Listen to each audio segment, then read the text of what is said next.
Welcome into my state of mind here on WPRI.com. Thanks very much for checking in for my thoughts here. Of course, our original shows are postponed for the meantime on Meyer ITV at 7:30 and Fox Province at midnight, but we're working on it. We're working on it. Don't give up on us. In the meantime, previous programs of interest have been running and getting a lot of good feedback from it. So sometimes it's fun to see players in the community talking about things of interest, even from yesterday and a little further back from yesterday.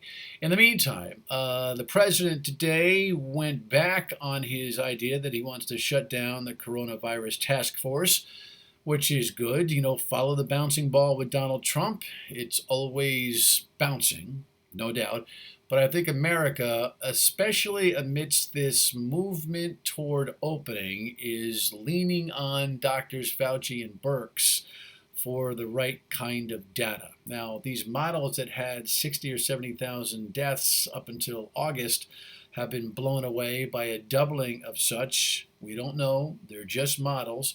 But the openings, which are increasingly moving past any of the White House or most of the White House opening protocols, shows you that the month of May has just brought a political urgency to get to the business of opening this country. And it is a, well, it's a dangerous exercise, no doubt. And the nonchalance with which we're just hearing from the White House, we got to carry on, we got to soldier on, we got to be warriors, isn't the right tone.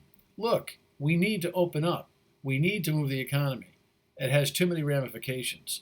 But we need to remember that masks have got to be worn, distance has got to be respected, handshakes are probably a thing of the past, and we have to protect the elderly, and we have to protect the vulnerable, and we got to make some good decisions for all of us. I think we ought to be fighting for our right to party, but we also need to fight for our right to protect ourselves.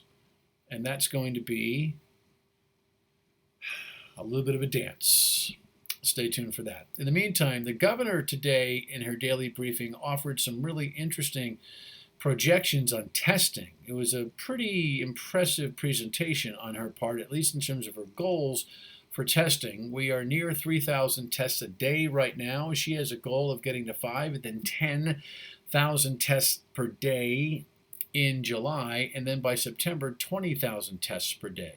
Why? Well, we'll be nearing the opening of schools, and that's going to require a lot of data. Now, the tests are real time. They're snapshots about where you are in the moment, but they're going to be important, especially in nursing homes, where by next week, she says, every patient and person working there will be tested, hopefully on a regular basis, so that we can get a real picture about the dangers or lack thereof in the nursing home. Speaking of education in September, go to a podcast on my other job at 997WPR.com and on Twitter and Facebook, where we put these things out, to hear the conversation I had with Dr. David Dooley, the president of URI, of course, who was very candid today about the idea that testing is going to be important, but so are like 40 other factors in trying to figure out how the campus becomes open and on what level does it become open.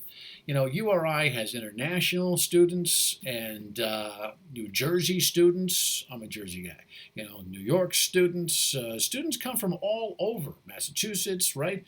What are the restrictions going to be? Will there be kind of different tiers in terms of what students are allowed on the campus, what students aren't? He floated the idea that it might be that out-of-state students can come and live in the dorms, but that in-state students will be commuters.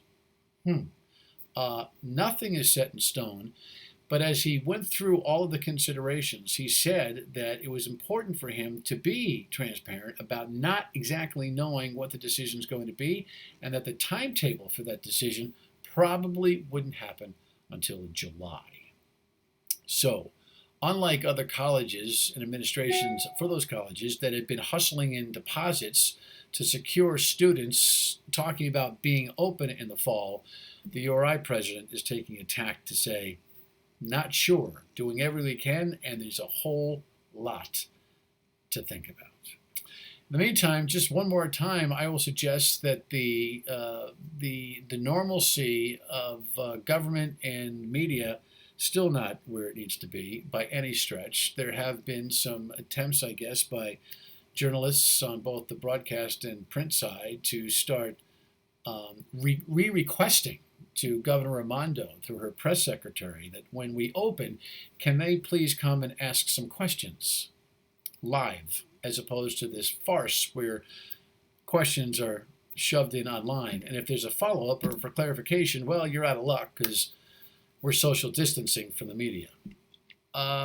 If the governor doesn't see fit to pass this May date of this week to open up her forums to discourse between journalists, every journalist in this state should just pepper her with questions online asking, when are we going to be open for interaction? And forget all the other questions. Because right now, this has gotten to be ridiculous and is of no service whatsoever to the community. It's outrageous. In the meantime, there's kind of a race right now as to who can be more subservient to the governor. Who, by the way, is doing a fine job on a number of fronts. I'm telling you, I like the testing stuff, and she's doing what she can. I mean, I think she's done an only average job with small business, but if she delegated that to, like, say, lieutenant governor, she'd be in much better shape there too. But on the health stuff, she's kind of owned it, and I think she's been very competent about that. But she needs to be tested by journalists because that's what they're there for. And she needs to be tested by the General Assembly because that's what they're elected for. Like for things like fining people for masks. That shouldn't be an emergency authority. Not at this juncture. That should be a debated legislative decision. So I don't know who's going to finish first in terms of their subordinate position and cowering to the governor. The media or the General Assembly. But that's not a race anybody should want to win.